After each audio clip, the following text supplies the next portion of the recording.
communiqué du PDCRDA relatif à la décision du Comité des droits de l'homme de l'Organisation des Nations Unies du 29 juillet 2025.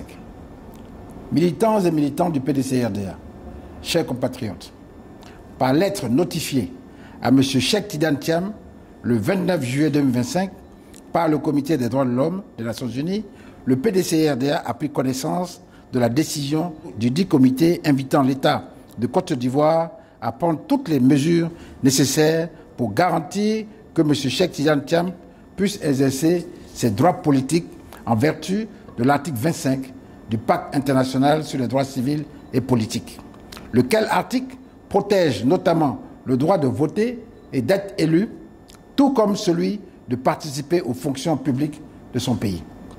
Le PDCRDA se réjouit notamment de ce que cette décision du comité ait été notifiée à l'État de Côte d'Ivoire, donc au gouvernement, par les soins du secrétaire général des Nations Unies lui-même, par note verbale en date du 29 juillet 2025.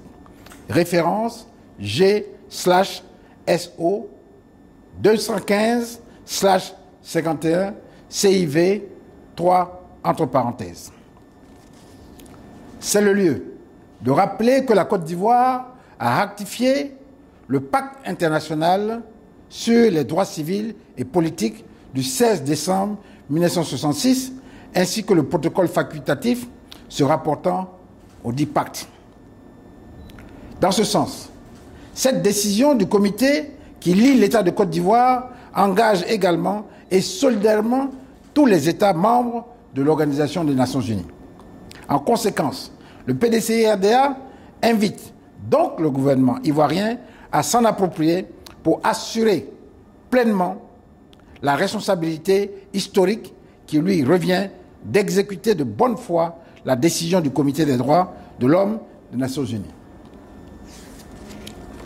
Fort de cette importante décision du Comité des droits de l'homme des Nations Unies qui reconnaît à M. Cheikh Tidiane Thiam le droit de participer à toute élection, M. Cheikh Tidiane Thiam présentera sa candidature à la prochaine élection présidentielle du 25 octobre 2025, conformément à l'article 55 de la Constitution ivoirienne qui prévoit que tout candidat doit être exclusivement de nationalité ivoirienne et être né de père ou de mère ivoirien d'origine.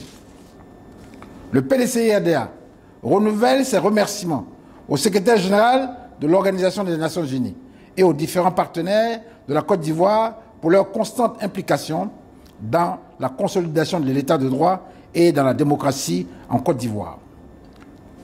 À ces militants et militantes, ainsi qu'à l'ensemble des Ivoiriens, le PDCRDA renouvelle son engagement de toujours rester une force politique constructive au service de la paix et d'un développement partagé par tous. Le PDCRDA exhorte tous ses militants et ses militantes, ainsi que toutes les populations ivoiriennes, à rester mobilisées pour l'instauration d'une vraie démocratie dans notre pays et pour la défense des libertés fondamentales trop souvent mises à mal par le régime actuel. Vive le PDCRDA, Dieu bénisse la Côte d'Ivoire.